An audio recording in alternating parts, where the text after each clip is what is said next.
ہاں اچھا، نوائے وقت انہوں نے مجھے حوالہ دیا، اس وقت میں کہنا چاہتا تھا مگر میرے پاس حوالہ نہیں تھا. اچھا وہ آپ نے دے دیا، میرے ذہن میں یہ تھا.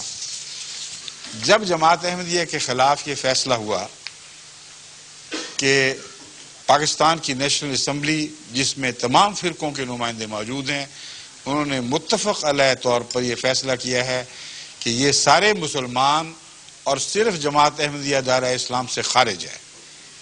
اس فیصلے کا اعلان نوائے وقت لاہور 16 اکتوبر 1974 کو ان الفاظ میں کیا گیا: قادیانی مسئلے کا حل اور چند دلچسپ حقائق. اسلامی تاریخ میں اس قدر پورے طور پر کسی اہم مسئلے پر کبھی اجماع نہیں ہوا. اس فیصلے کی ایک خاص اہمیت یہ ہے کہ اس پر اجماع امت بالکل صحیح طور پر ہوا. اسلام کی ساری تاریخ میں اس قدر پورے طور پر کسی اہم مسئلے پر کبھی اجماع امت نہیں ہوا.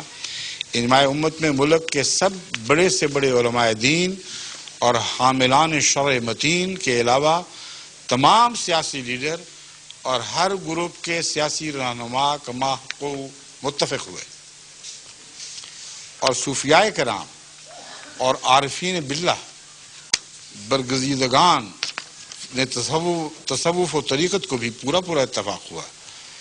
قادیانی فرقے کو چھوڑ کر جو بھی 72 فرقے مسلمان یہاں تان ٹوٹ گیا. Cat is out of the bag.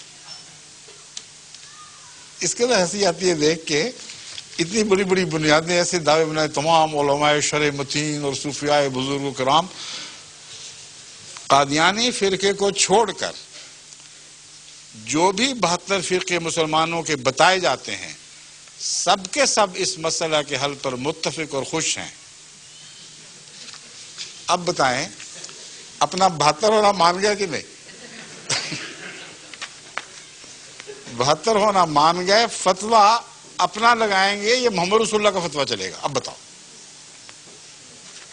انہوں نے 72 ہونا تسلیم کر لیا، ہم بھی مان گئے، مگر فتویٰ 72 پر صرف رسول اللہ صلی اللہ علیہ وسلم کو چلے گا. اسی لیے اس فیصلے سے پہلے اس کا حوالہ دے کر اس وقت کے ہمارے امام حضرت خلیفۃ المسیح ثالث نے نیشنل اسمبلی میں بیٹھ کر ان کو مطلبہ کیا تھا کہ دیکھو تم نے خدا کے نام پر یہ حکومت لی ہے، محمد رسول اللہ صلی اللہ علیہ وسلم کے کلمہ پڑھ کے یہ حکومت لی ہے. تم اجتماعی طور پر حضور اکرم کے فیصلے کے خلاف بغاوت نہ کرو. تمہیں یہ تو حق ہے کہ تم میں سے ہر فرقہ یہ کہے کہ ہم جماعت ہیں، باقی 72 ہیں، مگر یہ حق نہیں ہے کہ اپنے آپ کو 72 بھی کہو اور جنتی بھی قرار دو.